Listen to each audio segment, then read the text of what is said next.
கர்த்தராகிய இயேசு கிறிஸ்துவின் கிருபையும் இரக்கமும் சமாதானமும் அன்பும் நம்மை இந்த நாள் வரைக்கும் வழி நடத்தி வந்திருக்கிறது. இந்த நாளிலும் கூட வேதாகமத்தை ஆராய்ந்து பார்க்க பெரேயா நகரத்து மக்களை போல நாம் எல்லாருமாய் கூடி வந்திருக்கிறோம்.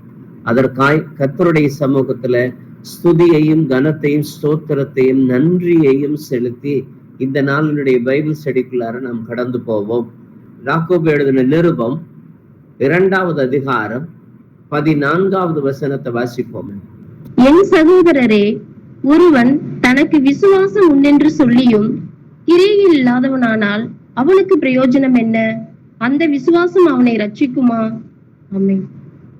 கிரிகை இல்லாத விசுவாசம் செத்த விசுவாசம்ங்கிறது ஏற்கனவே நாம வாசிக்க பார்த்திருக்கிறோம். ஆனா அந்த கிரிகை இல்லாம போயிடுச்சு அப்படின்னா அந்த விசுவாசத்தினால பிரயோஜனமே இல்லை. நாம நீங்க 8 மணிக்கு பைபிள் ஸ்டடிக்கு வந்தாலும் சரி, சண்டே முழுக்கவும் நம்மளுடைய பைபிள் ஸ்டடிக்கு நாம கேதரிங்க்கு போய் நம்ம கூடுனாலும் சரி, நாம சுவிசேஷம் சொல்றேன்னு சொல்லிட்டு பல பேருக்கு நாம சொல்றதுக்காக நாம பிரயாசப்பட்டாலும் சரி, அதுல கிரிகைகள், விசுவாசம் உண்டென்று சொல்லியும் கிரிகை இல்லாதவன் அவனுக்கு பிரயோஜனம் இல்லவே இல்லை. அந்த விசுவாசத்தினால பிரயோஜனமே இல்லை. அந்த விசுவாசம் அவனை ரட்சிக்கவே ரட்சிக்காது. ஏன்னா இதுல கிரேக்க மொழியில இருக்கக்கூடிய அந்த டிரான்ஸ்லேஷன்ல இருந்து அப்படியே டிரான்ஸ்லேட் பண்றப்போ இதுல ஒரே ஒரு வார்த்தை மட்டும் மிஸ் ஆகுது. ஏன்னா அந்த விசுவாசம் அவனை ரட்சிக்குமா அப்படின்றது அதுல கொடுத்திருக்கக்கூடியது எப்படிப்பட்டதா இருக்கும்னா அந்த வகை விசுவாசம். அப்போ நியூ லிவிங் டிரான்ஸ்லேஷன் பைபிள்ல நாம வாசித்து பார்த்தப்ப NLT-ல அந்த வாக்கியத்தை அந்த NLT டிரான்ஸ்லேஷன்ல நானே வாசிக்கிறேன், கேளுங்க. What good is it, dear brothers and sisters, if you say you have faith but don't show it by your action? Can that kind of faith save anyone? இதுல கொடுத்திருக்கக்கூடியது that kind of faith save anyone.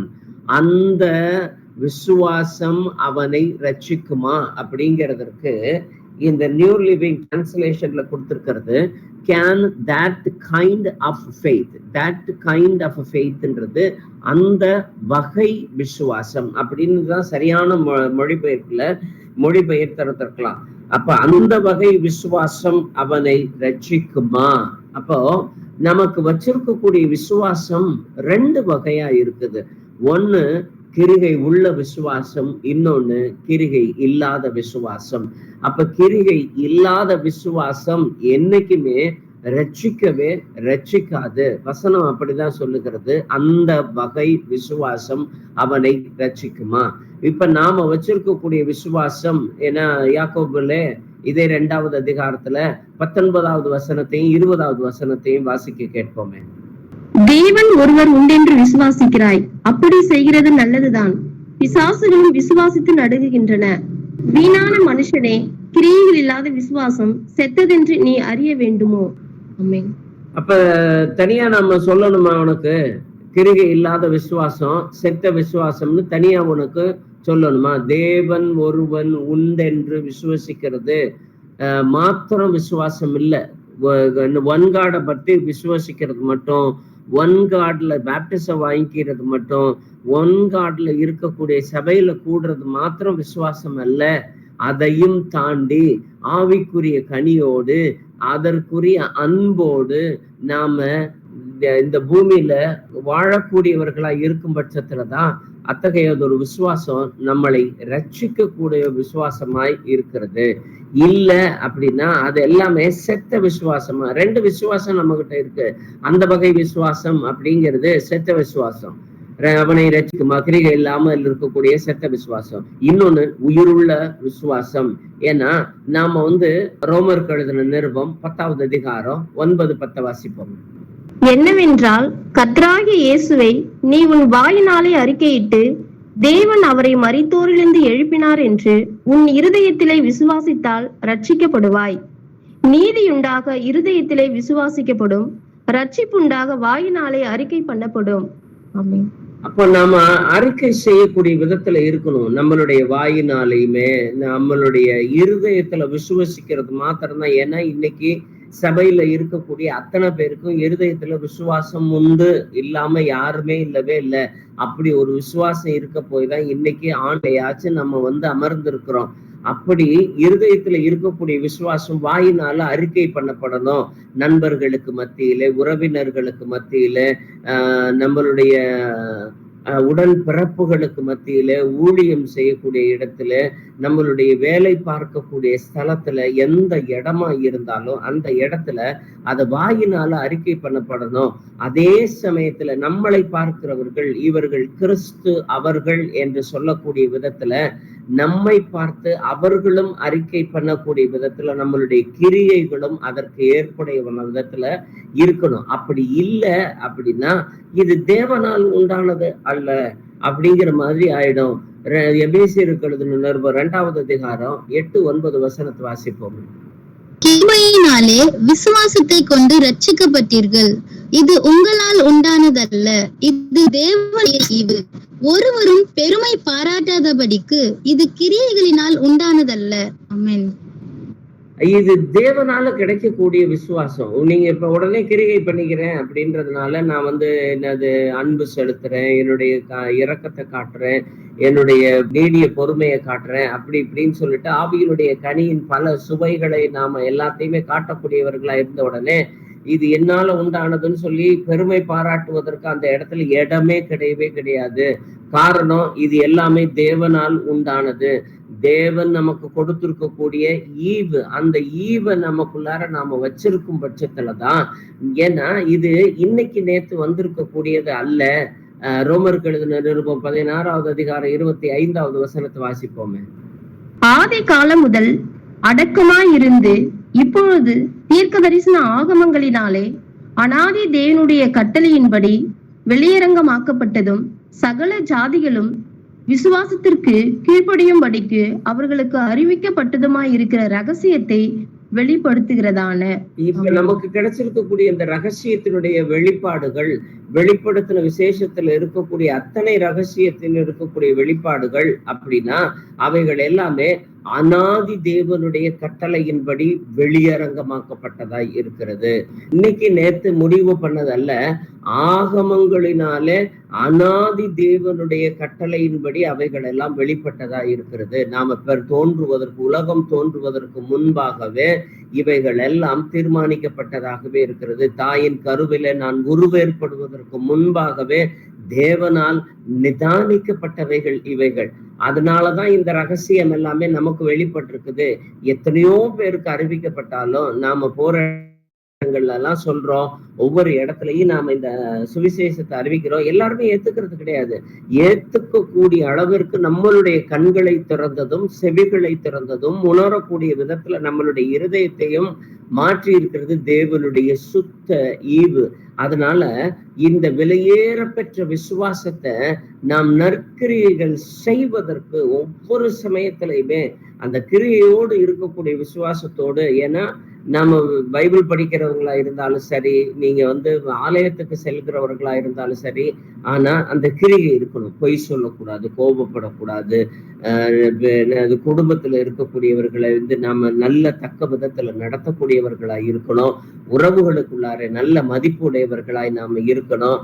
நம்மளுடைய தேவனுடைய கிருபையை நாம பிரதிபலிக்கிறவர்களாய் இருக்கக்கூடியவர்களாய் இருக்கணும்.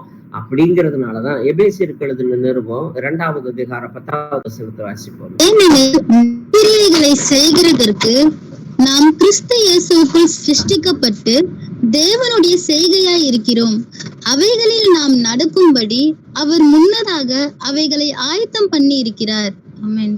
ஏன்னா நாம இந்த கிரியை எல்லாம் செய்யறதுக்காகவே நம்மளை ஏற்கனவே உண்டாக்கி வச்சிருக்கிறாராம். அப்போ நாம இன்கேஸ் நாம மாறி போகிறோம் அப்படின்னா உண்டாக்கி வச்சதுல இருந்து தப்பா போறோம்னு அர்த்தம். நாம ஏற்கனவே நம்மளை தீர்மானிச்சு வச்சுதான் நான் கிறிஸ்து இயேசுவுக்குள் சிருஷ்டிக்கப்பட்டு நற்கிரியை செய்வதற்காக மாத்திரம்தான் நாம சிருஷ்டிக்கப்பட்டே இருக்கிறோம்.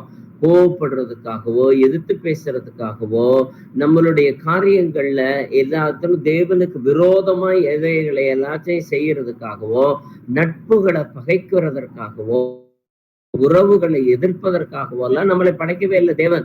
அவைகளை நாம் நடக்கும்படி அவைகளை முன்னதாகவே ஆயத்தம் பண்ணி வச்சிருக்கிறார். நீங்க ஒழுங்கா இருக்கணும், நல்ல பிள்ளைங்களா இருக்கணும், நல்ல சகோதர சகோதரிகளா இருக்கணும் அப்படிங்கிறது எப்போ குறித்து முன்னதாகவே ஆயத்தம் பண்ணி வச்சிருக்கிறார். இந்த கிரியைகள்லாம் தேவன் முன்னதாகவே ஆயத்தம் பண்ணி வச்சிருக்கிறார். ஏன்னா அவர் நம்மளை உடுத்தி இருக்கக்கூடிய அந்த சால்வையும் அந்த வஸ்திரமும் மேலானதா இருக்குது.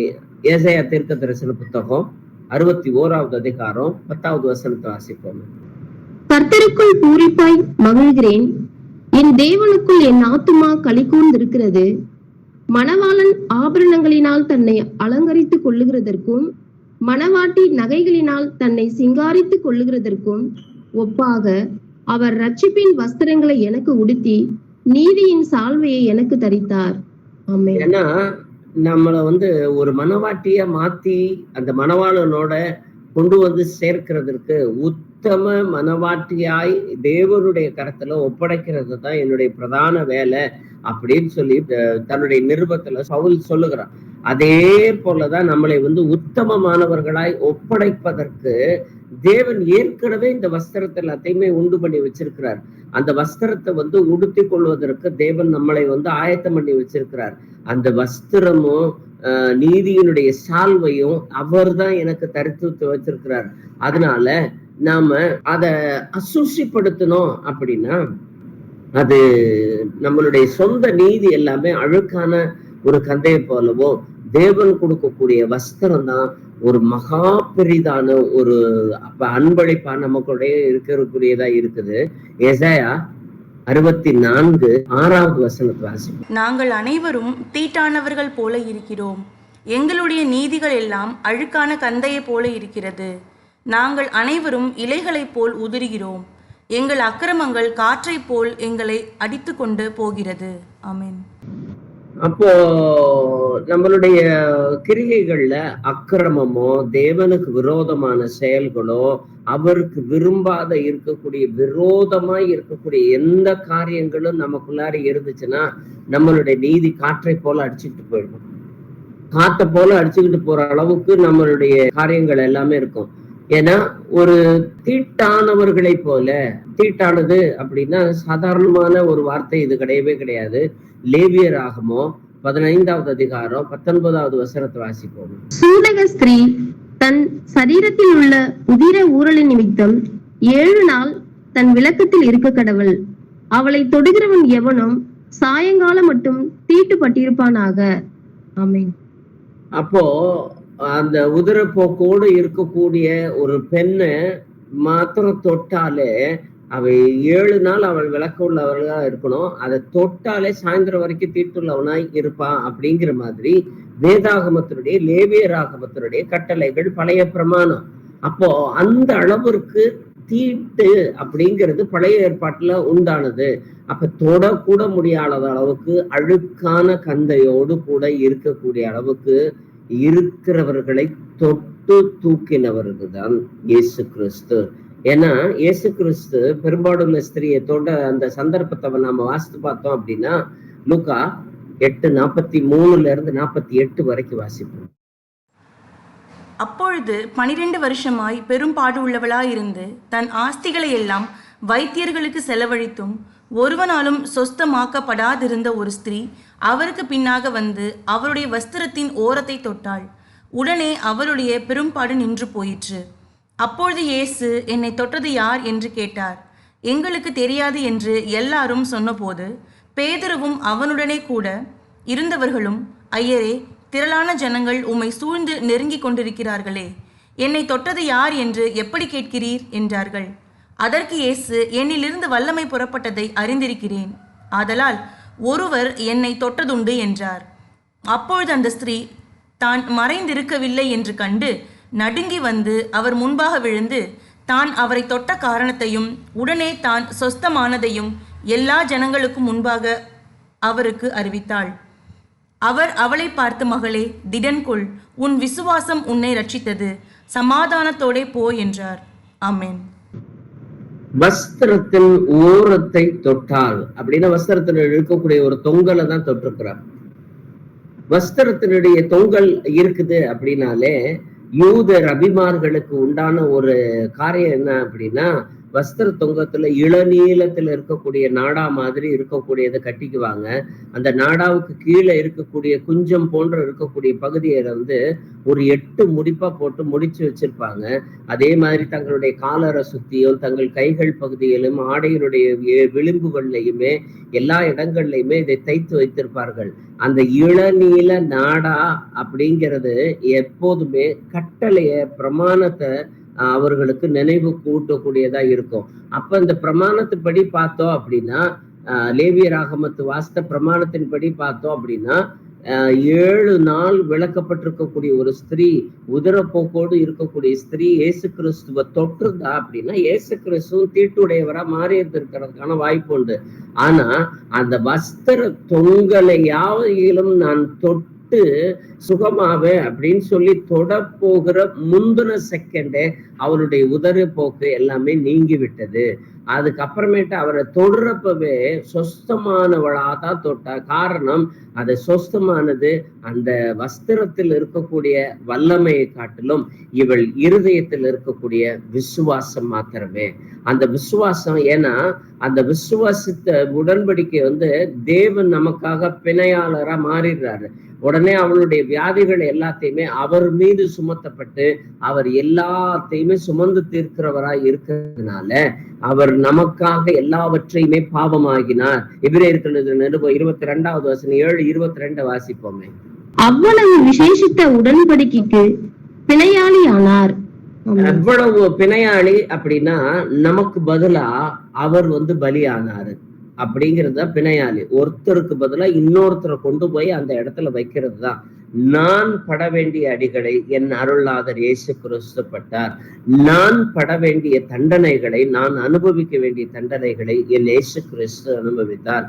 அந்த உடன்படிக்கைக்குள்ளார நான் கடந்து போகணும் அப்படின்னா யாராச்சும் ஒருத்தர் அதுக்குரிய பிணை தொகையை கொடுத்தே ஆகணும். அந்த பிணை தொகை ஒரு பிணையாளராகவே மாறினது இயேசு கிறிஸ்து. அப்படிப்பட்ட இயேசு கிறிஸ்து இருக்க போய் தான் அந்த தீட்டுள்ளவர்கள், கொஞ்சமேனும் தீட்டு இருந்துச்சு அப்படின்னா இயேசு கிறிஸ்துவை தொட்டோம் அப்படின்னா, விசுவாசாமல் தொட்டோம்னா இயேசு கிறிஸ்து எனக்காக பரிகாரம் பண்ணக்கூடியதுலயுமே தீட்டு உரியதா மாறிடும். அது சாயங்காலம் மட்டும் தீட்டுக்குரியதாய் மாறிடும். ஆனா இயேசு கிறிஸ்து நமக்காக ஒரு பிணையாளராய் மாறினதுனால, பாவங்களை எல்லாவற்றையும் சுமந்து தீர்த்து ஒரு ஆட்டுக்குட்டியானவராய் மாறினதுனால, எபிரேயருக்கு எழுதின நிருபம் 8வது அதிகாரம் 6வது வசனம் சொல்லுகிறதன்படியே வாசிங்க. இவரோ செய்த வாக்குத்தத்தங்களின் பேரில் ஸ்தாபிக்கப்பட்ட விசேஷித்த உடன்படிக்கைக்கு எப்படி மத்தியஸ்தராய் இருக்கிறாரோ அப்படியே முக்கியமான ஆசாரிய ஊழியத்தையும் பெற்றிருக்கிறார். ஆமென். அப்போ இவர் பிணையாளராகவும் இருக்கிறாரு, மத்தியஸ்தராகவும் இருக்கிறாரு, ஆசாரியராகவும் இருக்கிறாரு, நமக்குரிய சகோதரனாகவும் இருக்கிறாரு, நம்மளுடைய இரட்சகரும் மீட்பரும் மனவாளனுமாய் இருக்கிறார். இப்படி பல்வேறு நிலைகளிலுமே நம்மளை சுத்தி சுத்தி சுத்தி சுத்தி சுத்தி பாதுகாக்கக்கூடிய அந்த நிலைமை எதுக்காக வச்சிருக்கிறாரு அப்படின்னா, நாம் ஒரு காலம் கிருகை இல்லாதவர்களாய் போகிவிடக்கூடாது அப்படிங்கிறதுக்காக தான். ஏன்னா அவருடைய இரக்கத்துல சேர்ந்தே ஆகணும். எபிரேயருக்கு எழுதின நிருபம் 12வது அதிகாரம் 24வது வசனத்தை வாசிப்போம். புது உடன்படிக்கையின் மத்தியஸ்தராகிய இயேசுவினிடத்திற்கும் ஆபேலுடைய ரத்தம் பேசினதை பார்க்கிலும் நன்மையானவைகளை பேசுகிற ரத்தமாகிய தெளிக்கப்படும் ரத்தத்தினிடத்திற்கும் சேர்ந்தீர்கள். அப்போ இந்த ரத்தத்துக்கு நாம சேர்ந்திருக்கிறோம். சேர்ந்த இடத்திற்கு நாம பாத்திரவானா நிக்கிற அளவுக்கு நாம சேர்ந்திருக்கக்கூடியது உலகத்தில் இருக்கக்கூடிய மிருகங்களின் ரத்தம், மனிதர்களின் ரத்தம், எத்தனை பேருடைய ரத்தத்தை பார்க்கலும் அதிகமாய் பரிந்து பேசி நமக்காக இருக்கக்கூடிய ஒரு ரத்தத்தின் இடத்துல சேர்ந்திருக்கிறோம். அந்த ரத்தத்தினால் ஆகிய அந்த விசேஷித்த உடன்படிக்கையின் மத்தியில சேர்ந்திருக்கிறோம். அந்த விசேஷித்த உடன்படிக்கையினுடைய பிணையாளர் யாரு அப்படின்னா அவர்தான் இயேசு கிறிஸ்து. அந்த இயேசு கிறிஸ்துவின் நாமத்துக்குள்ளார நாம வந்திருக்கிறப்ப அப்படி விலையேற பெற்ற அந்த விசேஷித்த அந்த காரியங்கள்ல நாம முற்று முடிய நிலைத்திருக்கிறவர்களாய் அதை நாம காப்பாற்றுகிறவர்களாய் இருக்க வேண்டும். அப்படி இருக்கும் பட்சத்துலதான் எபிரேயருக்கு எழுதின நிருபம் 4வது அதிகாரம் 10வது வசனம், ஏனெனில் அவருடைய இளைப்பாறுதல் பிரவேசித்தவன் தேவன் தம்முடைய கிரியைகளை முடித்து ஓய்ந்தது போல தானும் தன் கிரியைகளை முடித்து ஓய்ந்திருப்பான். ஆமென். அப்ப தன்னுடைய கிரியைகளை கொடுத்து ஓய்ந்திருப்பான்னா, பழைய ஏற்பாட்டுல தன்னுடைய எல்லா காரியத்திலையுமே ஓய்ந்திருக்கிறது அப்படின்றதற்கு ஒரே ஒரு உதாரணத்தை நாம பெரிய ஒரு உதாரணமா ரூத்தை பார்க்கலாம். ரூத்தினுடைய வாழ்க்கையில முதல் மகனுடைய கல்யாணம் பண்ணது, 2வது மகனுடைய கல்யாணம் பண்ணது, 2 மருமக்கமார்கள் இருந்தாங்க. 2 மகன்கள் இறந்ததுக்கு அப்புறமேட்டு நகோமி திரும்ப தன்னுடைய தாய் ஊருக்கு வர்றதுக்காக வர்றப்போ அவங்க பெத்தேல்ல அப்பம் கிடைக்கிறது என்று அறிந்த உடனே அதை இப்படி கடந்து வரப்ப அவளோடு கூட கடந்து வர்றதும் இந்த ரூத் மருமகள்.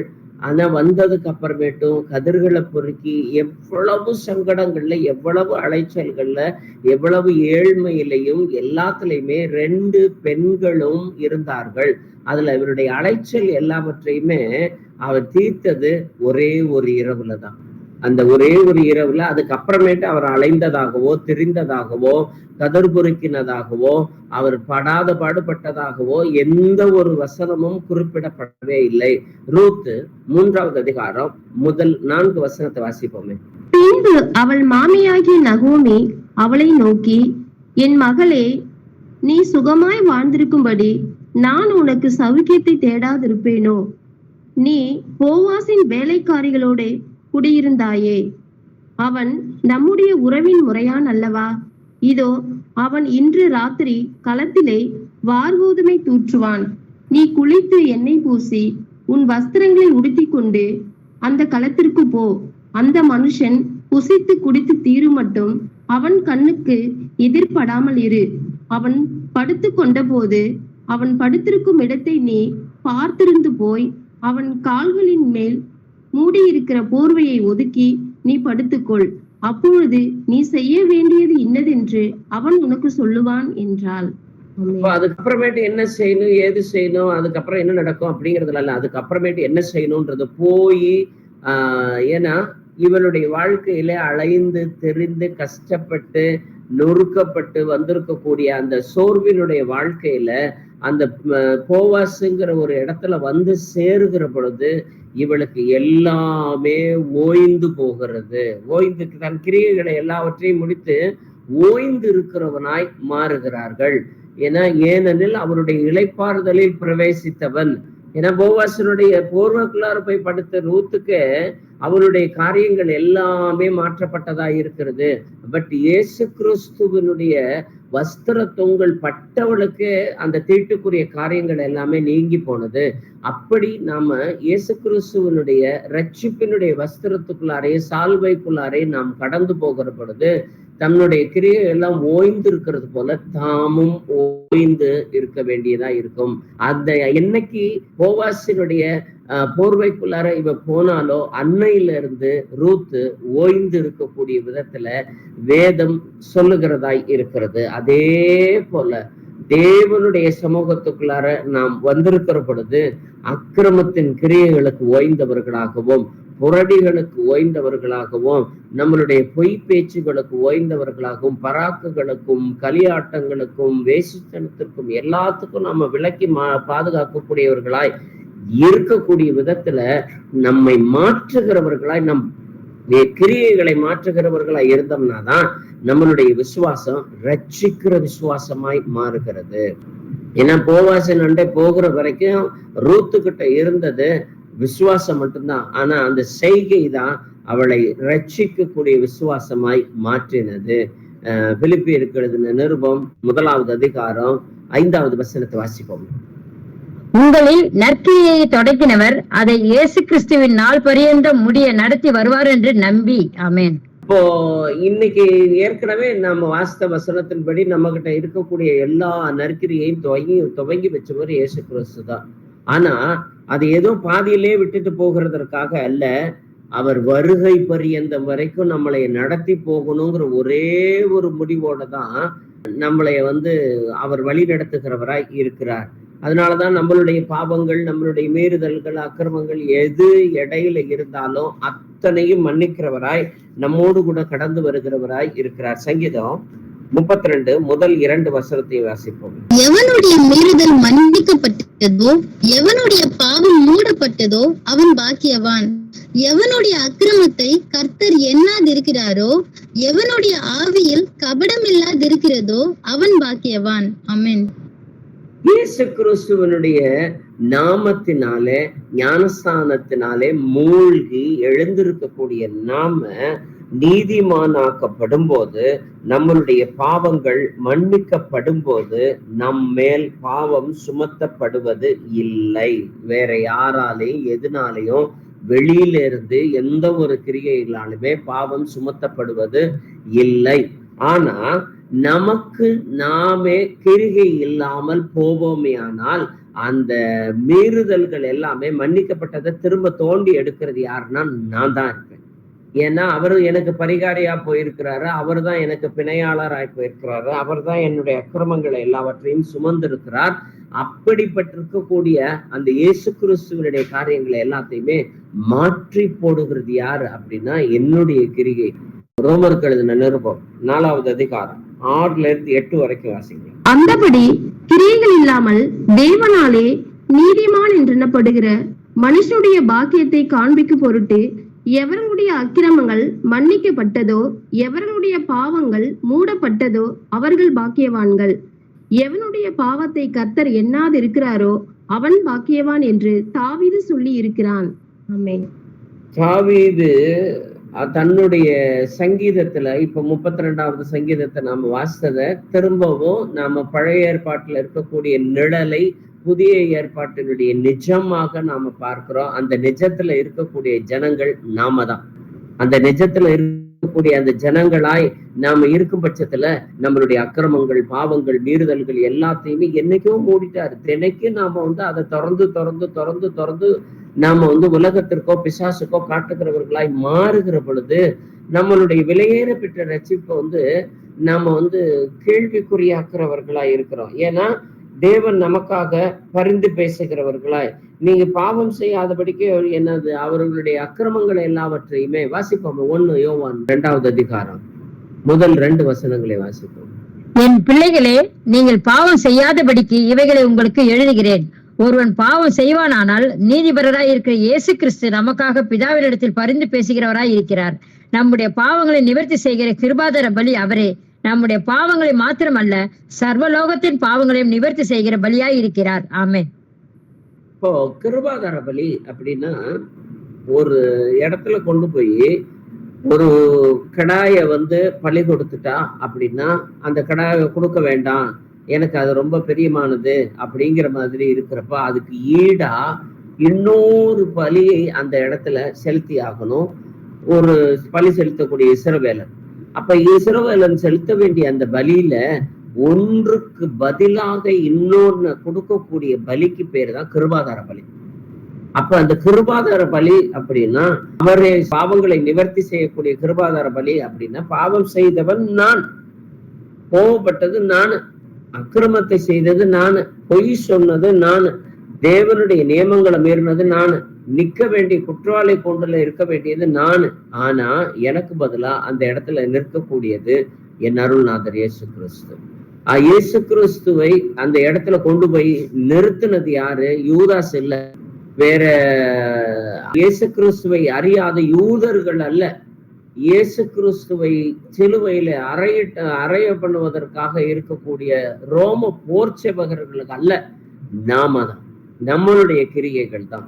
அந்த கிரியைகள் தேவனுக்கு அடுத்த கிரியைகளாய் இல்லாத பட்சத்துல அந்த கிருபாதார பலியாய் கொண்டு போய் நாம நிறுத்துறப்ப பிறனோடு சமாதானமா இல்லாத பயம், நாம தன்னுடைய கண்ணில் காணக்கூடிய சகோதரனை நேசிக்காதபடிக்கும் நம்மளுடைய கிரியைகள் எல்லாமே ஒருத்தருக்கு விரோதமா, ஒருத்தர் பகையும் வெறுப்பையும் கோபத்தையும் எரிச்சலையும் கொண்டு வருகிற பொழுது அந்த கிருபாதார பலியில இயேசு கிறிஸ்துவை கொண்டு போய் நிறுத்துறோம்னு நினைக்கிறப்ப ஆட்டோமேட்டிக்கா கண்கள் எல்லாம் குளமாகணும். தேவனுடைய சமூகத்துல நாம மாறக்கூடியவர்களா இருக்கிறோம். 1 யோவானுடைய புத்தகத்துல 3வது அதிகாரம் 5 முதல் 9 கூடிய வசனத்தை வாசிப்போம். அவர் நம்முடைய பாவங்களை சுமந்து தீர்க்க வெளிப்பட்டார் என்று அறிவீர்கள். அவரிடத்தில் பாவம் இல்லை. அவரில் நிலைத்திருக்கிற எவனும் பாவம் செய்கிறதில்லை. பாவம் செய்கிற எவனும் அவரை காணவும் இல்லை, அவரை அறியவும் இல்லை. பிள்ளைகளே, நீங்கள் ஒருவராலும் வஞ்சிக்கப்படாதிருங்கள். நீதியை செய்கிறவன் அவர் நீதியுள்ளவராய் இருக்கிறது போல தானும் நீதியுள்ளவனாய் இருக்கிறான். பாவம் செய்கிறவன் பிசாசினால் உண்டாயிருக்கிறான். ஏனெனில் பிசாசானவன் ஆதி முதல் பாவம் செய்கிறான். பிசாசினுடைய கிரியைகளை அழிக்கும்படிக்கே தேவனுடைய குமாரன் வெளிப்பட்டார். தேவனால் பிறந்த எவனும் பாவம் செய்யான். ஏனெனில் அவருடைய வித்து அவனுக்குள் தரித்திருக்கிறது. அவன் தேவனால் பிறந்தபடியினால் பாவம் செய்ய மாட்டான். ஆமென். அப்போ நாம எல்லாருமே தேவனுக்குள்ளார மறுபடியும் பிறந்திருக்கிறோம் அப்படிங்கறத ரொம்ப தீர்க்கமா சொல்லிட்டு இருக்கிறோம். தேவனுக்குள்ளார பிறந்திருக்கிறவங்க எப்பப்பெல்லாம் நாம பாவம் செய்கிறோமோ அப்பப்பெல்லாம் பிசாசினால் உண்டானவனாய் மாறுகிறோம். அப்ப மாறக்கூடிய அந்த சந்தர்ப்பத்துலதான் கிருபாதார பலியா இயேசு கிறிஸ்துவ கொண்டு போய் குற்றவாளி கூண்டுல நிறுத்திக்கிட்டே தான் நாம இருக்கிறோம். அப்படி ஒவ்வொரு சந்தர்ப்பத்திலையும் சின்ன பொய் சொன்னாலும் சரி, நம்ம பாவம் செய்யறது அப்படின்னா அது விபச்சாரமோ, வேசித்தனமோ, கொலைபாதகமோ, களவோ, திருட்டோ, இதெல்லாம் நாம செய்ய போறது கிடையாது. அதெல்லாம் தாண்டி வந்திருக்கக்கூடிய சாதாரண இயல்பான மனிதர்களை காட்டிலும் நாம பரிசுத்தவான்கள் அப்படிங்கிற ஒரு ரேஞ்சுக்குள்ளார நாம வந்திருக்கிறோம். அப்படின்றப்போ சின்ன இச்சைக்குரிய பார்வை யூடியூபுக்குள்ளாரையோ இன்ஸ்டாகிராமுக்குள்ளாரையோ தேவையில்லாததுக்குள்ளாரையோ சின்ன ஒரு பார்வை மாறுற பொழுது நமக்கு வேதத்திற்கு சம்பந்தம் இல்லாத எதை பார்த்தாலும் அது அசுத்தத்திற்குரிய கிரியா தான் இருக்கும். அப்போ உடனடியா நாம பிசாசினால் உண்டானவனாய் மாறுகிறோம். நம்மளுடைய வார்த்தை மாறும் பொழுது நாம் தேவனால் பிறந்தவன் இல்லை அப்படிங்கிறத ப்ரூவ் பண்றது நாம தான். ஏன்னா எபேசியருக்கு எழுதின நிருபம் 4வது அதிகாரம் 22 முதல் 24 வரைக்கும் இருக்கக்கூடிய வசனத்தை வாசிப்போம். அந்தபடி முந்தின நடக்கைக்குரிய மோசம் போக்கும் இச்சைகளாலே கெட்டு போகிற பழைய மனுஷனை நீங்கள் களைந்து போட்டு உங்கள் உள்ளத்திலே புதிதான ஆவியுள்ளவர்களாகி மெய்யான நீதியிலும் பரிசுத்தத்திலும் தேவனுடைய சாயலாக சிருஷ்டிக்கப்பட்ட புதிய மனுஷனை தரித்துக் கொள்ளுங்கள். இது தரித்து கொண்டிருக்கிறோம் அப்படின்னு சொல்லவே இல்லை வசனம். தரித்து கொள்ளுங்கள் அப்படிங்கிற மாதிரிதான் இருக்குது. ஏன்னா அது தரித்து கொண்டிருக்கக்கூடிய விதத்துலதான் நாம இன்னமும் நம்மளுடைய நடவடிக்கைகள் எல்லாமே ஏதோ ஒரு நாள் ரட்சிக்கப்பட்ட உடனே பரிசுத்தவானாகி பரலோகத்துல பேர் எழுதிப்பட்டதை போல நம்மளுடைய வாழ்க்கை மாறுறதுக்காக நாம யாரும் நிக்க கிடையாது. நம்மளுடைய சாயல்ல தினைக்கும் கிறிஸ்துவின் சாயல் ஒண்ணுன்னா சேர்ந்துகிட்டே இருக்கும். இன்னைக்கு 100 பாவம் இருந்த இடத்துல அது 50 பாவங்கள் குறைந்திருக்குமே, ஆனால் மீதி இன்னொரு 50 பாவம் இன்னும் பழைய மனிதனுடைய சாயலுக்குள்ளாரதான் இருக்குது. ஒவ்வொரு சமயத்திலையும் புதிய மனிதனுடைய சாயல் தரிக்கப்பட்டு பரிபூர்ணமாகிற வரைக்கும் நம்மளுடைய விசுவாசம் ரட்சிக்கக்கூடிய விசுவாசமாய் மாறிக்கிட்டே இருக்கணும். ஏன்னா இன்னைக்கு நாம் பார்த்திருக்கக்கூடிய தலைப்பை ரட்சிக்கக்கூடிய விசுவாசம். ஏன்னா கிரிகை இல்லாத விசுவாசம் ரட்சிக்க கூடுமா அப்படிங்கிறதுல இருந்துதான் நாம ஆரம்பிச்சோம். அப்போ வாசிப்போம். எபிரேயருக்கு எழுதினது 12வது அதிகாரம் 7-8.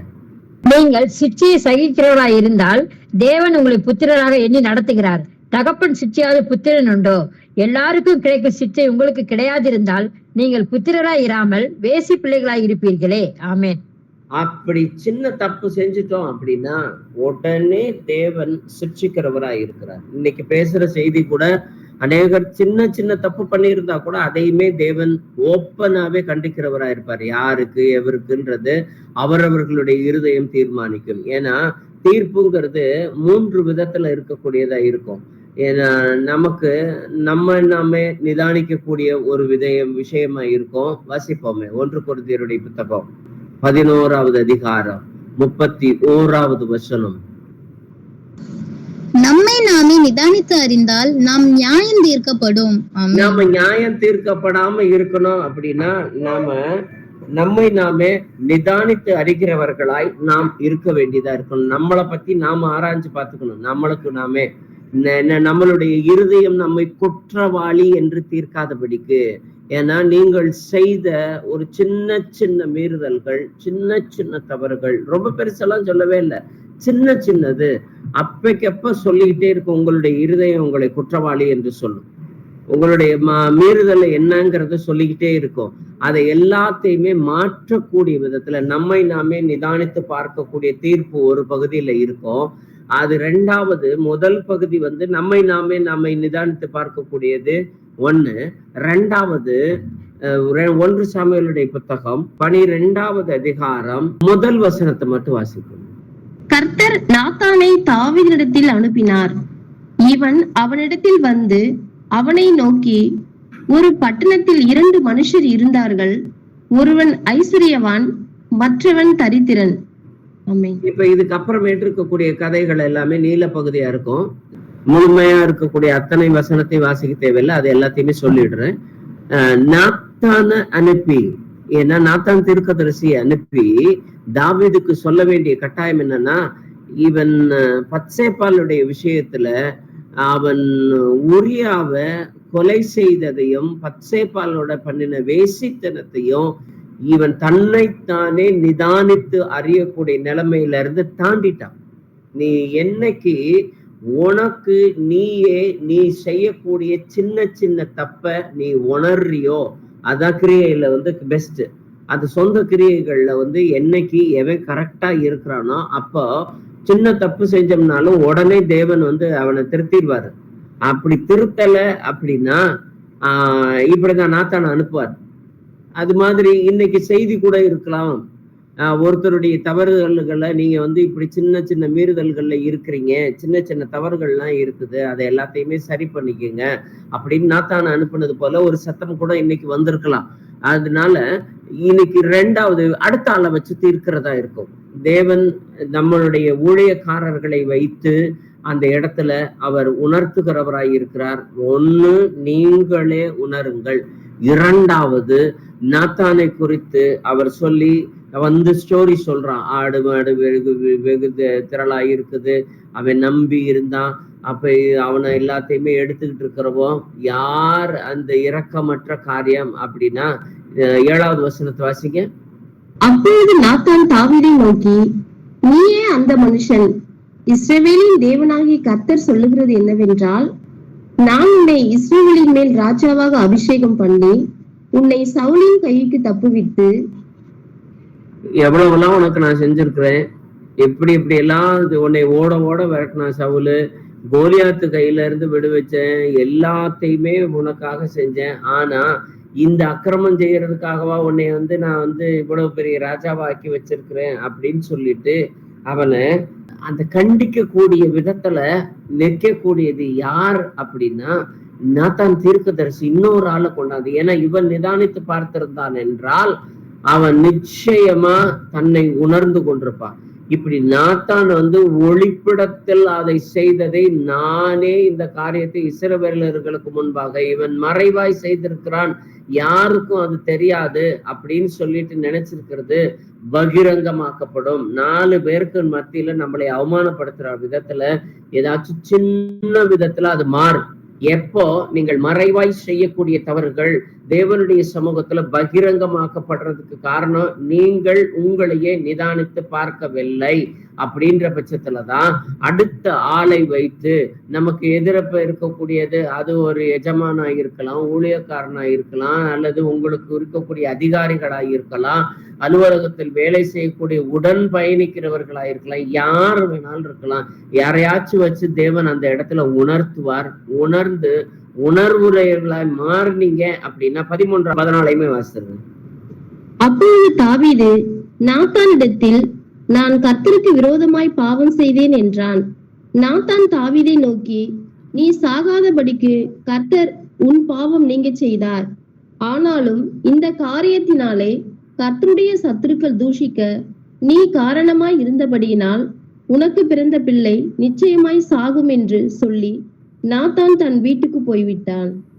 அப்போ 1 சாமுவேல் 12வது அதிகாரத்துல நாம வாசிக்கிறப்ப இவ்வளவு அதிகமாய் இவன் தன்னுடைய பாவத்தை இவன் தன்னாலே உணர்ந்திருந்தானா, தேவனுடைய சமூகத்துல மன்னிப்பு கேட்டிருந்தானா, நாத்தான்வேல் அந்த இடத்துல வர்றதுக்கு வேலையே கிடையாது. எந்த ஊழியக்காரனும் உங்களுடைய வாழ்க்கையில வரணும்ன்ற அவசியம் இல்லை. யாரும் உங்களை குற்றப்படுத்தணும்ன்ற அவசியம் இல்லை. உங்களுடைய திறமையை சோதித்து பார்க்கணுன்றதுக்கு ஒருத்தருமே தேவையே இல்லை. அப்படி சோதித்து பார்ப்பதற்கு ஒரு இடத்துல அந்த இடத்துல வருது அப்படின்னா நீங்கள் உங்களுடைய தவறுகளை உணரவில்லை. அதான் கிரிகை இல்லாத விசுவாசம்.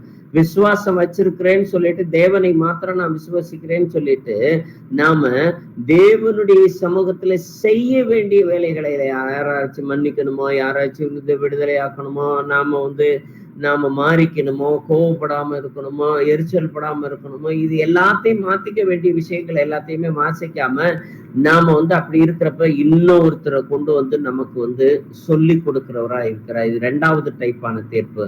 ஆனா இது 2ல தப்பிச்சுக்கிட்டோம் அப்படின்னா கர்த்தருடைய அடி நம்ம ஓரளவுக்காச்சும் இருக்கும். ஏன்னா நீ தேவனுக்கு விரோதமாய் தான் சொல்றான், தேவனை நோக்கி நீ சாகாதபடிக்கு கர்த்தர் உன் பாவங்கள் நீங்க செய்தார். அவன் மன்னிப்பு கேட்ட உடனே அவன் செஞ்ச தப்புக்கு அவன் செத்துருக்கணும் அன்னைக்கே. ஆனா சாகாதபடிக்கு தேவன் அவனுக்கு அந்த வாழ்வை கொடுத்துட்டார். ஆனா அவனுடைய வாழ்நாள் முழுக்க போரும் மரணமும் அவனை சுத்தி இருந்துகிட்டு தான் இருந்துச்சு. அவனுக்கு பிறந்த விபச்சாரத்துல பிறந்த அந்த பிள்ளை மரணத்தை சந்திச்சுட்டு அவன் குடும்பத்தின் மீது ஒரு பெரிய துன்பம் இருந்துகிட்டே தான் இருந்துச்சு. ஏன்னா அந்த தாவீதுனுடைய மனைவிமார்களும் பிள்ளைகளும் மிக கீழ்த்தரமாய் கற்பழிக்கப்பட்டு தகாத உறவுகளோடும் வேசித்தனத்தோடும் இருக்கக்கூடிய உறவுகளிலே உட்பட்டிருந்தார்கள். பிள்ளைகளுக்கு விரோதமா பிள்ளைகள் போர் செய்தார்கள். ஏன்? தகப்பனுக்கு விரோதமாகவே அப்சலோம் எழுந்திருக்கக்கூடிய விதத்துல அந்த காரியங்கள் எல்லாமே இருந்துச்சு. அப்ப அந்த சமயத்துல ஓடி போனப்ப ஜனங்களுக்கு மத்தியில பேரும் புகழோடு இருந்த தாவீது ராஜா அன்னைக்கு அவன் சபிக்கப்பட்டவனாய் இருந்தான். ஜனங்கள் எல்லாருமே அவரை சபித்தவர்களாய் இருந்தார்கள். பேலியாளின் மகனே, அக்கிரமக்காரனே, நீ இரத்த பிரியனே அப்படிங்கிற விதத்துல எல்லாம் சிமேயி அவரை தூசிச்சு பேசக்கூடிய விதத்துல, மக்களால் தூசிக்கக்கூடிய விதத்துல, கல்லெறியக்கூடிய விதத்துல அவன் இருந்தான். அதோட விட அவனுடைய சொந்த பிள்ளை அப்சலோம் செத்தப்ப அவன், அப்சலோமே, என் மகனான அப்சலோமே, நீயே இறந்து விட்டாய் அப்படின்னு சொல்லி அவன் அழுது புலம்புற அளவுக்கு அவனுடைய காரியங்கள்ல இருந்துச்சு. அவனுடைய இருதயம் உடைஞ்சு நொறுங்கி போச்சு. இப்படி பல விஷயங்கள்ல அவனை பாதிச்சு சோதிச்சாலும் அவனுடைய ஜீவனை பாதுகாக்கக்கூடிய விதத்துல அவனுடைய அக்கிரமங்களை எல்லாவற்றையும் மன்னித்து விட்டார். 2வது விஷயத்துல கொஞ்சமாச்சும் நீங்க உங்களை நீங்களே கிரியைகள் எல்லாமே இருக்குதா, தேவனுக்கு அடுத்த விசுவாசத்துல கிரியைகள் எல்லாமே இருக்குதான்னு சொல்லி நிதானித்து பார்க்கிறவர்களா இருந்தீங்க அப்படின்னா தப்பிச்சுக்கிறதுக்கு வாய்ப்பு உண்டு. அப்படி இல்லைங்கிற பட்சத்துல 3வது தீர்ப்பு 1 கொரிந்தியர் 5வது அதிகாரம் 1 வசனம். உங்களுக்குள்ளே விபசாரம் உண்டென்று பிரசித்தமாய் சொல்லப்படுகிறதே, ஒருவன் தன் தகப்பனுடைய மனைவியை வைத்து கொண்டிருக்கிறானே, அது அஞ்ஞானிகளுக்குள்ளும் சொல்லப்படாத விபச்சாரமாய் இருக்கிறதே. ஆமென். அப்போ கொரிந்து சபையை பார்த்து சொல்றாரு, இது அஞ்ஞானிகளுக்கு கூட அடுக்க முடியாது. ஏன்னா நம்ம சுத்தி இருக்கக்கூடியவர்கள் பரிசுத்தவான்கள் அல்ல அப்படிங்கிற ஒரு எண்ணத்தோட தான் நாம எல்லாருமே குடியிருக்கிறவர்களா இருக்கிறோம். ஏன்னா நாம கிறிஸ்தவங்க, மற்றவங்க சுத்தியில இருக்கிறவங்க எல்லாம் அவிசுவாசிகள். ஏன் சபைக்கு போறவங்களா இருந்தாலும், கட்டட சபைகளா இருந்தாலும், காணிக்கை சபைகளா இருந்தாலும் சரி, ட்ரினிட்டியில நம்புகிறவர்களா இருந்தாலும் சரி, இவங்க எல்லாம் சபகாரவங்கன்ற லிஸ்ட்ல நாம எடுத்துக்காத அளவுக்கு நாம பரிசுத்தவான்னு நினைக்கிறோம். ஆனா அப்பேற்பட்டவர்கள்ட்ட இருக்கக்கூடிய இல்லை அப்படின்னு சொல்லக்கூடிய அளவிற்கு கூட பாவங்கள் இந்த காரியங்கள்ல ரட்சிக்கப்பட்டவனுடைய கைகளிலே கூட இருக்கிறது. ஏன்னா புறஜாதியாருக்கு, அஞ்ஞானிகளுக்குள்ளே சொல்லப்படாத விபச்சாரமாய் இருக்கிறது. அப்படிப்பட்ட ஒரு விபச்சாரத்துல அவர்கள் இருந்திருக்கிறார்கள். அப்படிப்பட்டவர்களை கண்டிச்சு பார்த்தாரு, சொல்லி பார்த்தாரு. கேட்காத பட்சத்துல அதிலே 4வது வசனமோ 5வது வசனமோ 1 கொரிந்தியர் 5ல 4, 5 வாசிப்போம். நீங்களும் என்னுடைய ஆவியும் நமது கர்த்தராக இயேசு கிறிஸ்துவின் அதிகாரத்தோட கூடி வந்திருக்கையில், அப்படிப்பட்டவனுடைய ஆவி கர்த்தராக இயேசு கிறிஸ்துவின் நாளிலே ரட்சிக்கப்படும்படி மாம்சத்தின் அழிவுக்காக நம்முடைய கர்த்தராக இயேசு கிறிஸ்துவின் நாமத்தினாலே அவனை சாத்தானுக்கு ஒப்புக் கொடுக்க வேண்டும் என்று தீர்ப்பு செய்கிறேன். ஆமென். அப்படிப்பட்ட ஆளெல்லாம் இயேசு கிறிஸ்துவனுடைய தீர்ப்புக்கு ஒப்பு கொடுக்கல, சாத்தானுக்கு ஒப்பு கொடுக்கிறவர்களாய் தீர்ப்பு செய்ய வேண்டியதா இருக்கும். கவனிங்க, நல்லா கவனிச்சுக்கோங்க. இது சபைக்குள்ளார இருக்கிறவங்களுக்கு தான் இந்த பேச்சு. அதுவும் வீட்டு சபைக்குள்ளார இருக்கிறவங்களுக்கு தான் இந்த பேச்சு. இவங்களை எல்லாத்தையுமே அந்த பாவத்துக்குள்ளார இருக்கிறாங்க, தேவனுக்கு விரோதமா. நீங்க பெரிய லெவல்ல இதுல சொல்லப்படக்கூடிய அஞ்ஞானிகளுக்குள்ள சொல்லப்படாத விபச்சாரம், அந்த விபச்சாரம் பாவம்னு மட்டும் நினைச்சுக்காதீங்க. அஞ்ஞானி கூட நல்லா இருக்கிறான், நல்ல அன்பா இருக்கிறான், கோவப்படாம இருக்கிறான், தப்பிதங்களை எல்லாத்தையுமே மன்னிச்சு போடுறான், ஒருத்தருக்கு விரோதமா ஒருத்தர் பகை பாராட்டாம இருக்கிறான், எல்லாமே அஞ்ஞானி கூட செய்யறான். ஆனா அதை விசுவாசி செய்யறதுக்கு தவறும் பட்சத்துல தேவனுடைய சமூகத்துல ஒரு எச்சரிப்பான சத்தமாய் அவனை சாத்தானுக்கு ஒப்பு கொடுக்க வேண்டும் என்று தீர்ப்பு சொல்லுகிறேன். அப்படி ஒப்பு கொடுக்க வேண்டிய ஒரு நிலைமைக்கு தள்ளப்படாதபடிக்கு நாம் எச்சரிக்கை உள்ளவர்களாய் இருக்க வேண்டும். ரோமருக்கு எழுதின நிருபம் 8வது அதிகாரம் 31 36 வரைக்கும் இருக்கக்கூடிய வசனங்களை வாசிப்போம். இவைகளை குறித்து நாம் என்ன சொல்லுவோம்? தேவன் நம்முடைய பட்சத்தில் இருந்தால் நமக்கு விரோதமாய் இருப்பவன் யார்? தம்முடைய சொந்த குமாரன் என்று மாறாமல் நம் எல்லாருக்காகவும் அவரை ஒப்பு கொடுத்தவர் அவரோட கூட மற்ற எல்லாவற்றையும் நமக்கு அருளாதிருப்பது எப்படி? தேவன் தெரிந்து கொண்டவர்கள் மேல் குற்றம் சாட்டுகிறவன் யார்? தேவனை அவர்களை நீதிமான்கள் ஆக்குகிறவர். ஆக்கினைக்குள்ளாக தீர்க்கிறவன் யார்? கிறிஸ்துவே மரித்தவர், அவரே எழுந்தும் இருக்கிறவர், அவரே தேவனுடைய வலது பார்சத்திலும் இருக்கிறவர், நமக்காக வேண்டுதல் செய்கிறவரும் அவரே. உமது நிமித்தம் எந்நேரமும் கொல்லப்படுகிறோம், அடிக்கப்படும் ஆடுகளைப் போல எண்ணப்படுகிறோம் என்று எழுதி இருக்கிறபடி நேரிட்டாலும் கிறிஸ்துவின் அன்பை விட்டு நம்மை பிரிப்பவன் யார்? உபத்திரவமோ, வியாகுலமோ, துன்பமோ, பசியோ, நிர்வாணமோ, நாசமோசமோ, பட்டயமோ? ஆமென். இதுல இந்த அற்புதமா இருக்கக்கூடிய இந்த சத்தியங்கள் நமக்கு உறுதியான ஒரு உத்தரவாதத்தையும் நம்பிக்கையும் கொடுக்கிறதா இருக்குது. ஏன்னா கிறிஸ்துவுக்குள்ளார இருக்கக்கூடிய அற்புதமான பாதுகாப்பு நமக்குள்ளார இருக்குது. இதை நாம அற்பமா பயன்படுத்தி விடக்கூடாது. இந்த தேவ பாதுகாப்புக்குள்ளார உலகத்துல இருக்கக்கூடிய பசியோ, நாசமோ, உபத்திரமோ, வியாகுலமோ, நிர்வாணமோ எதுவுமே நம்மளை சேதப்படுத்தாதபடிக்கு அவருக்குள்ளார வச்சு நம்மளை மூடி மறைச்சு பாதுகாக்கக்கூடிய ஒரே குமாரனை நமக்குன்னு கொடுத்திருக்கிறார். இந்த எல்லாமே நமக்கு உணர்ச்சி பூர்வமா மாத்திரம் நம்ம இவைகளை பார்க்காம நம்ம கிரிகை பூர்வமாய் இவைகளை பார்க்கும் பொழுது தேவ பாதுகாப்புக்குள்ளார நாம் நிற்கிறோம் என்று அதிக நிச்சயத்துக்குள்ளா இருக்கிறோம். அந்த பாதுகாப்பை கிரிகைகளினாலே நாளுக்கு நாள் வளர்க்க வேண்டியவர்களாய் நாம் இருக்கிறோம். எபிரேயருக்கு எழுதின நிருபம் 6வது அதிகாரம் 17, 19 வசனத்தை வாசிப்போம். அந்தப்படியே தேவனும் வாக்குத்தத்தம் பண்ணப்பட்டவைகள் சுதந்திரித்துக் கொள்ளுகிறவர்களுக்கு தமது ஆலோசனையின் மாறாத நிச்சயத்தை பரிபூர்ணமாய் காண்பிக்கும்படி சித்தமுள்ளவராய் ஓர் ஆணையிலே அதை ஸ்திரப்படுத்தினார். நமக்கு முன் வைக்கப்பட்ட நம்பிக்கையை பற்றி கொள்ளும்படி அடைக்காமாய் ஓடி வந்த நமக்கு 2 மாறாத விசேஷங்களினால் நிறைந்த ஆறுதல் உண்டாகும்படிக்கு எவ்வளவேனும் பொய்யுரையாத தேவன் அப்படி செய்தார். அந்த நம்பிக்கை நமக்கு நிலையும் உறுதியும் திரைக்குள்ளாக போகிறதுமான ஆத்ம நங்கூரமாய் இருக்கிறது. ஆமென். ஆத்ம நங்கூரம் இதுதாங்க. அந்த 2 மாறாத விசேஷத்தை நமக்குள்ளார கெடுத்திருக்கிறாருன்னா பழைய ஏற்பாடும் புதிய ஏற்பாடும் நமக்கு கரெக்டா கொடுத்திருக்கிறார். 2ஐயுமே கையில வச்சிருக்கிறோம். தேவன் மாறாத நிச்சயத்துக்குள்ளார பரிபூர்ணத்துக்குள்ளார நம்மளை வழி நடத்துறதுக்காக அனுதினமும் வேதத்தை வாசிக்கிறவர்களாக நம்மளுடைய கிரியைகள் நாம் மாற வேண்டியதா இருக்கும். ஏன்னா அந்த துறைக்குள்ளாக போகிறதும் அதை ஆத்ம நங்கூரமாய் இருக்கிறது. அந்த நம்பிக்கைக்குள்ளார நாம நிலைத்து நிற்கிறவர்களா இருக்கிறோம்னா நம்மளுடைய கிரியைக்குள்ளார இயேசு கிறிஸ்து விரும்பக்கூடிய கிரியைகள் இருக்கணும். நீங்க செஞ்சிருக்கக்கூடிய கிரியைகள், இதுவரைக்கும் நீங்க செஞ்சுக்கிட்டு இருக்கக்கூடிய எல்லா கிரியைகளையுமே இயேசு கிறிஸ்து விருப்பப்படுவாரா? நீங்களே நிதானித்து பாருங்க. அதுல நிதானித்து பார்க்கிற பொழுது நமக்கு தவறுதலாய் தோன்ற பட்சத்துல நாம நியாயம் தீர்க்கப்படாதபடிக்கு நம்மை நாமே நிதானித்து அறிந்து நம்மை திருத்திக்கிட்டோம்னா நாம் பாதுகாக்கப்படுவோம். இல்லைன்னா நாத்தானை அனுப்புனது போல இன்னும் ஒருத்தரை அனுப்பி விட்டு நம்ம கிட்ட சொல்லுவாங்க, அட்லீஸ்ட் அப்பயாச்சும் நாம மாத்திக்கணும். அப்பையும் மாத்தல அப்படின்னா சாத்தானுக்குள்ள ஒரு ஒப்பு கொடுக்கப்படுகிறவர்களாய் மாறக்கூடிய விதத்துல தேவன் நம்மை கைவிட்டு விடுகிறவராய் இருக்கிறார். எச்சரிப்பின் சத்தமாய் ஆவியானவர் சொல்லுகிறதை காதில் அவன் கேட்க கடவன். யோவான் 10வது அதிகாரம் 8-9. நான் அவைகளுக்கு நித்திய ஜீவனை கொடுக்கிறேன், அவைகள் ஒரு காலும் கெட்டு போவதில்லை, ஒருவனும் அவைகளை என் கையில் இருந்து பறித்து கொள்வதும் இல்லை. அவைகளை எனக்கு தந்த என் பிதா எல்லாரிலும் பெரியவராயிருக்கிறார். அவைகளை என் பிதாவின் கையில் இருந்து பறித்து கொள்ள ஒருவனாலும் கூடாது. எவ்வளவு வைராக்கியமா சொல்றாரு பாருங்களேன். யாராலையும் அதை செய்யவே முடியாது.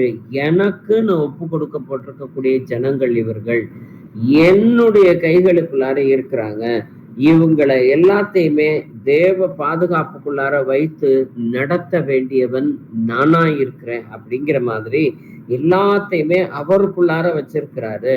ஆனா மிக முக்கியமான எச்சரிப்பு. அதனால நம்மளுடைய அந்த ரட்சிப்புங்கிறது சாதாரணமானது அல்ல, விலையேற பெற்ற ரட்சிப்புக்குள்ளார இருக்கிறோம். அதனால நாம ரோமருக்கு எழுதின நிருபம் 8வது அதிகாரம் 13வது வசனத்தின்படி, மாம்சத்தின்படி பிழைத்தால் சாவீர்கள், ஆவியினாலே சரீரத்தின் செய்கைகளை அழித்தால் பிழைப்பீர்கள். அப்ப இனிமே நாம பிழைக்கிற பழப்பு மாம்சத்தின்படி பிழைக்கிற பழப்பு இல்ல. உங்களுடைய சௌரியத்துக்கு என்னால எப்படி மன்னிக்க முடியும், எப்படி என்னால ஏத்துக்க முடியும், எப்படி நான் பேச முடியும், எப்படி நான் மூஞ்சில முடிக்க முடியும், எப்படி நான் காரியத்தை மாத்த முடியும், எப்படி நான் பொய் சொல்லாம இருக்க முடியும், எப்படி நான் டிவி பார்க்காம இருக்க முடியும், எப்படி யூடியூப் பார்க்காம இருக்க முடியும், எப்படி இன்ஸ்டாகிராமுக்குள்ளார போகாம இருக்க முடியும், ட்ரெண்டுக்குள்ளார நாம இல்லாம இருந்தா உடைகள் எல்லாவற்றிலுமே நாகரிகமா இருந்தாகணும், என்னுடைய நேர காலம் எல்லாத்துலயுமே தேவனுடைய சமூகத்துக்குள்ளார நான் இப்படித்தான் மாறி இருக்கணும் அப்படின்னு சொல்லப்படக்கூடிய எல்லா காரியத்திலையுமே மாறித்தான் ஆகணும். அப்படி இல்லாம மாம்சத்தின்படி பிழைத்தீர்கள் என்றால் வேத வசனம் சொல்லுகிறது சாவீர்கள். அந்த சாவு இந்த உலகபூர்வமா இருக்கக்கூடிய சாவை சொல்லல, 2வது மரணத்தை சொல்லுகிறது. நாம் 1000 வருட அரசாட்சிக்குன்னு சொல்லி காத்திருக்கிறவர்களாய் நாம நிக்கிறோம்னு சொல்லிட்டு நாம் சொல்லுகிறவர்கள் வீழ்ந்து விடாதபடிக்கு ஜாக்கிரதையா இருக்கணும். சரீரத்தின் கிரியைகளினாலே நாம் பிழைக்க போகிறது கிடையாது. ஆவியினாலே சரீரத்திலே செய்கைகளை அழித்தீர்களே ஆனால் பிழைப்பீர்கள். ஆவிக்குரிய கிரியைகள் நமக்குள்ளார பெருக வேண்டியதாய் இருக்கிறது. யோவான் 8:24 வாசிப்போம். ஆகையால் நீங்கள் உங்கள் பாவங்களில் சாவீர்கள் என்று உங்களுக்கு சொன்னேன். நானே அவர் என்று நீங்கள் விசுவாசியாவிட்டால் உங்கள் பாவங்களிலே சாவீர்கள் என்றார். ஆமென். இயேசு கிறிஸ்துவை விசுவாசிக்கிறோம், ரைட்டு. ஆனா அதற்கு அப்புறமேட்டு பாவம் வந்துச்சுன்னா நிச்சயமாய் 2வது மரணத்திற்குள்ளார நாம் தப்பித்து கொள்ள முடியாது அப்படிங்கிறத மிகுந்த எச்சரிக்கையோடு கூட வேதம் நமக்குள்ளாரே சொல்லுகிறது. எபிரேயருக்கு எழுதின நிருபம் 3வது அதிகாரம் 13வது வசனம், உங்களில் ஒருவனாகிலும் பாவத்தின் வஞ்சனையினாலே கடினப்பட்டு போகாதபடிக்கு இன்று எண்ணப்படும் அளவும் நாடோறும் ஒருவருக்கொருவர் புத்தி சொல்லுங்கள். ஆமென். இன்று எண்ணப்படும் அளவும் அப்படின்னா தேவன் இன்னைக்கு ராத்திரியே வந்தார்னா எப்படி நீங்க தகுதியுடையவர்களா இருப்பீங்களா? இன்னைக்கு உங்களுடைய காரியத்தை செயற்படுத்த செய்ய, நாளைக்கு நீங்க அற்புதத்தை காண்ப. இன்று உன்னை பரிசுத்தப்படுத்திக்கொள், நாளைக்கு உன்னுடைய சமூகத்துல அற்புதத்தை நடப்பிக்கிறவர்களாய் உன் வேண்டுதல்கள் எல்லாவற்றையும் நிறைவேற்றுகிறவராய் தேவன் இருக்கிறார். அதனால ஒருவருக்கொருவர் புத்தி சொல்றதுக்காக பாவத்தினுடைய வஞ்சனைக்குள்ளார நாம கடந்து போய்விடப்படாதபடிக்கு தேவன் நம்மை எச்சரிக்கிறவராய் இருக்கிறார். தீத்து 1:16, அவர்கள் தேவனை அறிந்திருக்கிறோம் என்று அறிக்கை பண்ணுகிறார்கள், கிரியைகளினாலோ அவரை மறுதலிக்கிறார்கள். அவர்கள் அருவருக்கப்படத்தக்கவர்களும் கீழ்ப்படியாதவர்களும் எந்த நற்கிரியையும் செய்ய ஆகாதவர்களுமாய் இருக்கிறார்கள். அப்போ அந்த கிரிகை இல்லாம போயிடுச்சு அப்படின்னாலே நாம அருவருக்கப்படத்தக்கவர்களாகவும் கீழ்ப்படியாதவர்களாகவும் நற்கிரிகை இல்லாதவர்களாகவும் ஆகாதவர்களாகவும் போகிறோம். நல்லா தெரிஞ்சுக்கோங்க, நாம என்னைக்கு நம்மளுடைய கிரியைகள்ல உங்களுடைய கிரியைகள்ல ஆவியனுடைய கனி வெளிப்படணும், பட்டே ஆகணும்.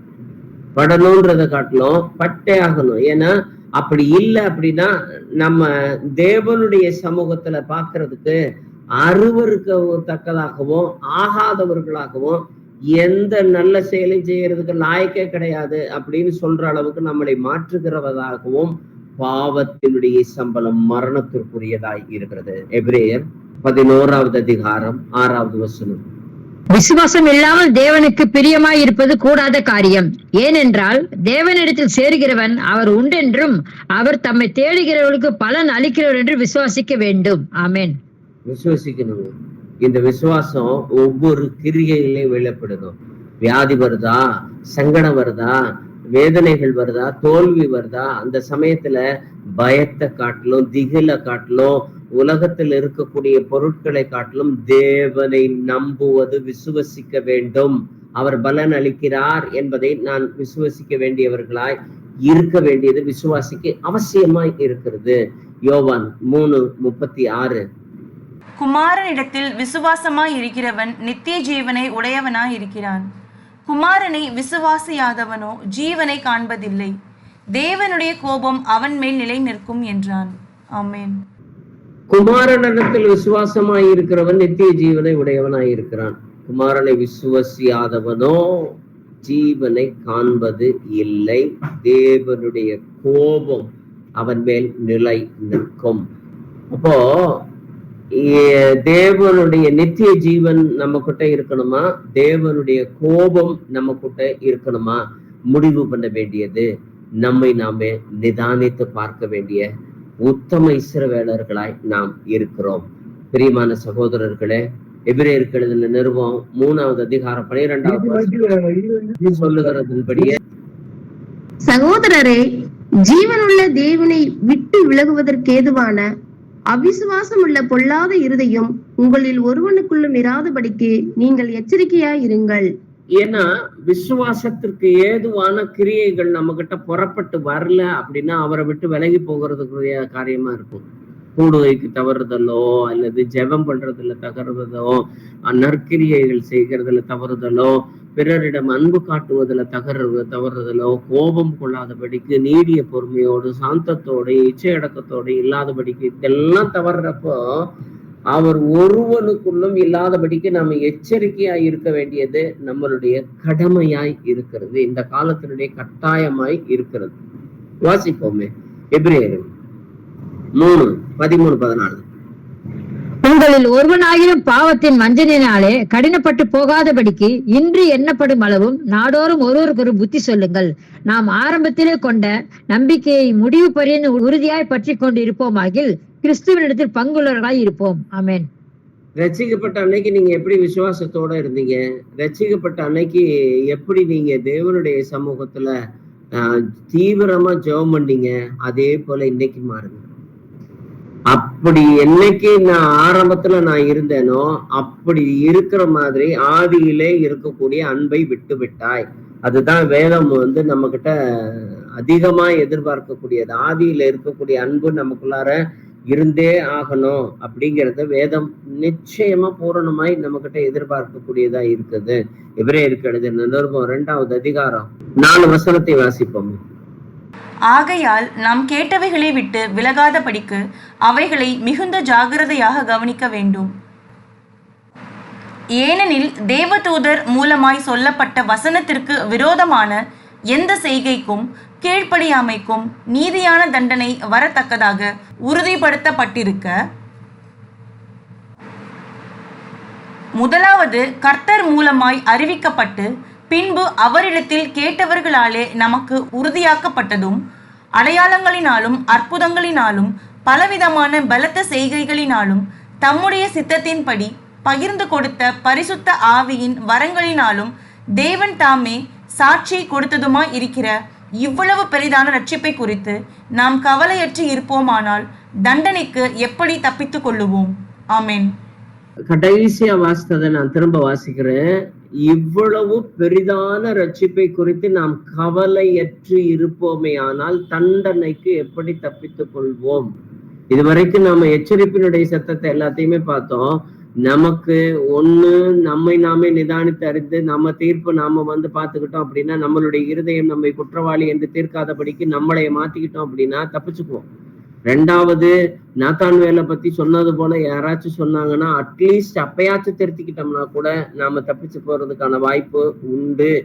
2லையும் இல்லாம இருந்தோம்னா தண்டனைக்கு எப்படி தப்பித்துக் கொள்ளுவோம். ஏன்னா அவர் நமக்கு கொடுத்திருக்கக்கூடிய விசேஷித்த வல்லமைன்றது வேற எந்த சபைக்கு கொடுக்கப்படாத சத்தியத்தை நமக்கு கொடுத்திருக்கிறாரு. வேற யாருக்கும் கிடைக்க முடியாத அளவிற்கு இருக்கக்கூடிய ரகசியங்களையும் அற்புதங்களையும் அடையாளங்களையும் எல்லாத்தையுமே நமக்கு கொடுத்திருக்கிறாரு. அதுல நாம் நிலைத்து நிற்க வேண்டியவர்களாய் இருக்கிறோம். எபிரேயருக்கு எழுதின நிருபம் 10வது அதிகாரம் 28, 29 வாசிப்போமே. மோசேயினுடைய பிரமாணத்தை தள்ளுகிறவன் இரக்கம் பெறாமல் 2-3 சாட்சிகளின் வாக்கினாலே சாகிறானே.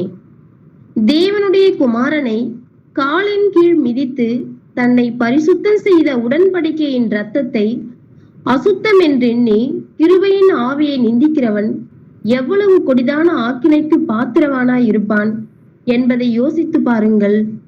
அப்போ கிரிகை இல்லாம ஒவ்வொரு தடவையும் நம்மளுடைய மீறுதல் நிக்கிறப்போ உடன்படிக்கையின் ரத்தத்தை அசுத்தம் என்று சொல்லி காலிலே மிதிக்கிறவர்களாய் இருக்கிறோம் அப்படிங்கிறது வேதம் சொல்லுகிறது. அப்ப நம்ம எப்பப்பெல்லாம் தேவனுடைய சமூகத்துல மீறி நாம நிக்கிறோமோ அப்பப்ப எல்லாமே ஆக்கினைக்கு பாத்திரவானாய் இருக்கிறோம் என்பதை தயவு செய்து யோசித்து பாருங்கள். பிரியமானவர்களே, நாங்கள் எப்படி சொன்னாலும் நன்மையானவைகளும் ரட்சிப்புக்குரிய காரியங்களும் உங்களிடத்தில் உண்டாயிருக்கிறது என்று நம்பி இருக்கிறோம். என்னதான் இருந்தாலுமே தேவனுடைய சமூகத்துக்குள்ளார நீங்க நன்மையானவைகளையும் ரட்சிப்புக்குரியவைகளை மாத்திரமே இருக்கணும். வசனத்துக்கு மீறினது, ஏன்னா நமக்கு பரிசுத்த ஆவியின் வரங்களினாலும் சாட்சியின் வசனங்களினாலுமே கொடுக்கப்பட்டிருக்கக்கூடிய இந்த மாபெரும் விலையேற பெற்ற ரட்சிப்பு அவருடைய வசனத்தினால உண்டாயிருக்குது. அந்த வசனத்தை கை கொள்ளும் பொழுது எல்லாவற்றிற்கும் முடிவு சமீபமாயிற்று. ஆகையால் தெளிந்த புத்தி உள்ளவர்களாய் ஜெபம் பண்ணுவதற்கு ஜாக்கிரதையாயிருங்கள். எல்லாவற்றிற்கும் மேலாக ஒருவரில் ஒருவர் ஊக்கமான அன்புடையவர்களாய் இருங்கள். அன்பு திரளான பாவத்தை மூடும். ஆமென். நாம் ஜெபிப்போமே.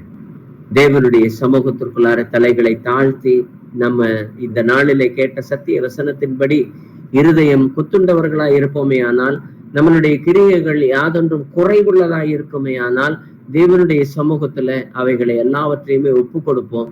கர்த்தர் இந்த நாளில நிறைவானதை செய்து முடிப்பாராக. மகா இரக்கமும் கனமும் பொருந்திய எங்கள் பரமனேஸ்வரே, உத்தம இருதயத்தோடு கூட நாங்கள் கடந்து வருகிறோம் ராஜா. எங்கள் இருதயம் எங்களை குற்றவாளி என்று தீர்க்கப்படாதபடிக்கு எங்களுடைய கிரியைகள் எல்லாவற்றையும் உம்முடைய சமூகத்திற்குள்ளாரே உம்முடைய வசனத்திற்கு நேராக நாங்கள் ஒப்பு கொடுக்கிறோம் ராஜா. அந்த வகையான விசுவாசம் ரட்சிக்குமோ என்று கேட்டதன்படியே நாங்கள் வாழ்விற்கு ஏதுவான உம்முடைய இரட்சிப்பிற்கு ஏதுவான விசுவாசத்தை வளர்த்து கொள்ளக்கூடிய விதத்துல தேவ கிருபை கடந்து வருவதாக ராஜா. அந்த கிரிகை இல்லாத செத்த விசுவாசம் எங்களுக்குள்ளாரே இல்லாதபடிக்கு தேவ ஆளுகை இந்த வேளையிலே கடந்து வருவதாக ராஜா. இதோ கிரிகை இல்லாமல் இருந்த நாட்களுக்காய் உம்முடைய சமூகத்துல மன்னிப்பு கேட்கிறோம் ஆண்டவரே. அவைகளை எல்லாவற்றையும் மன்னித்து என்னை உம்முடைய சமூகத்துல ஏற்புடையவராய் மாற்றுகிற தயவிற்காய் கோடி ஸ்தோத்திரங்களை ஏறெடுக்கிறோம். இதோ உம்முடைய சமூகத்துல இவ்வளவு விலையேற பெற்ற ரட்சிப்பை கவலை இல்லாமல் இருந்த தருணங்களுக்காய் நாங்கள் மன்னிப்பு கோருகிறோம் ராஜா. இருதயத்துல விசுவசித்தவர்களாய் மாத்திரம் அல்ல, ரட்சிப்பு உண்டாக வாயிலை அறிக்கை பண்ணுகிறவர்களாகவும் இருக்க தேவரீர் எங்கள் ஒவ்வொருவரையும் பாதுகாத்து கொள்ளும், வழி நடத்தும், பயன்படுத்தும் எங்கள் ஜீவனுள்ள நல்ல பிதாவே. ஆமென்.